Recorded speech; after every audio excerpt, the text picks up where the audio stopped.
Hello mga ka-tech, ayan. So, nag-unbox tayo ng bago nating mic sa Trident. Nasamahan niyo ako sa aking vlog for today's video. At ito rin aming bagong biling mixer para naman sa mga malitang event like seminars and yung mga binyagan or mga small parties. Ayan. Actually, ang ganda ang ganda ng tunog niya. Ito mga, try natin itong mic. Saka ang kagandahan dito, malayo ang abot niya. Hello, ayan o. Hello, check mic test 1, 2, 3. Ayan. Ito yung Trident. Hindi ko lang makalimutan ko yung pangalan niya eh. Trident X2 Black. Ayan. Ang ganda ng kanyang bato ng signal, ang linis. Then, ang crispy ng tunog ng mixer. Kahit siya'y maliit, sabi nga lamang small but batterable. Ayan.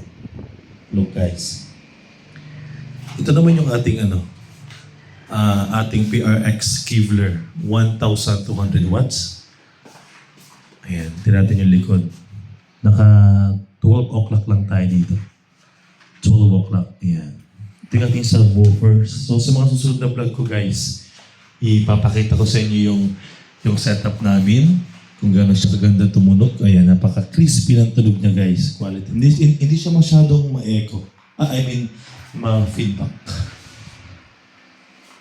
Ayan. Yung iba naming speakers ito, yung mga active speaker, itong Bullet Titanium 1,600 watts. Ayan. Look. Ito lang yung aking small setup lang. Wala pa yung malaki namin mixers.